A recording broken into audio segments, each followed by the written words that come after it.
Hey everyone, welcome to another video. If you like gaming, film, or television content, please hit that subscribe button.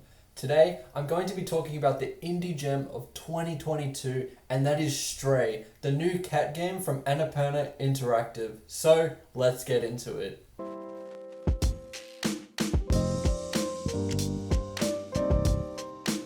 I have always thought that this game makes you feel like whatever you're playing as is a bit of a cliche, but I have never really understood why a cat does certain things until I played Stray.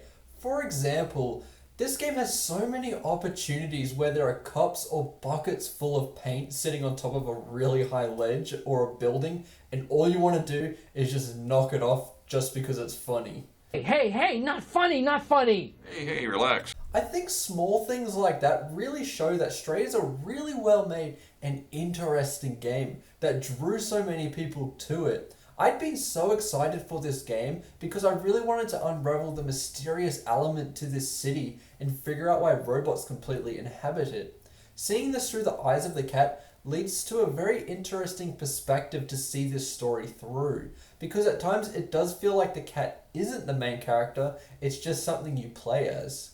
For me, Stray is all I could want from a cat game, and it honestly delivers a little more than that. There are plenty of mechanics in this game that enhance the experience for me personally. I love the fact that there is a meow button and certain NPCs react to when you meow near them or when you nuzzle up against them. There are also things to scratch or play with, as well as finding things like bags that you can accidentally put on your head, which messes up with the controls a little bit because the cat doesn't know where it's going. But in a much more real sense, I had no idea what to do. This leads me to the world itself, which ties into how the story progresses. The whole area that you explore is inhabited by robots. You're with a bunch of other cats in the beginning, and it is amazing because every time that you meow, all the other cats do that as well.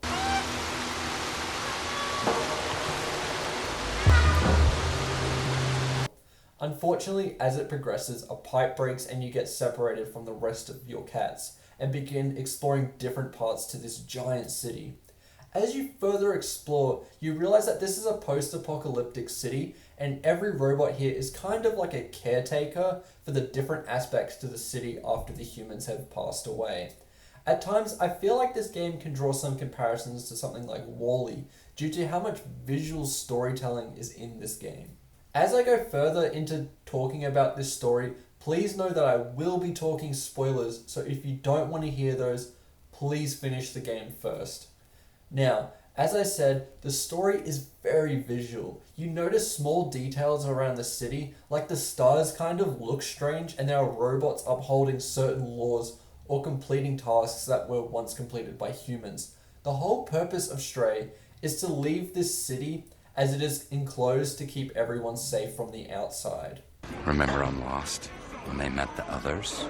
A lot of the themes that this dive into seem like they tie back to the pandemic, and I think the way the story is told, it does it in a way that's not too obvious that is what they're pointing towards, but at the same time, the themes are so similar that it feels like it couldn't be talking about anything else.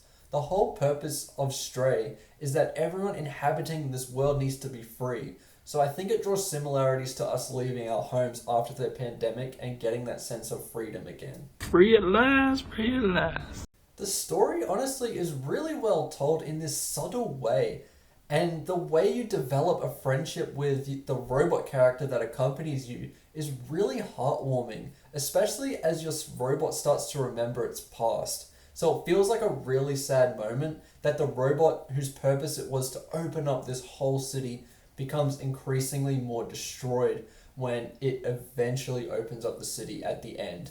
The scene is beautiful as well because it is always dark and full of rubbish.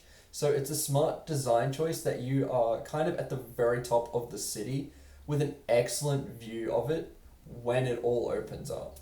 To increase the player's connection to the city, I love how you can interact with the robots, and for some you can do small little side quests that are a nice touch even if they are basically fetch quests. The biggest one of these is where you look around the city trying to find a bunch of music notes so that this one robot can play songs on his guitar.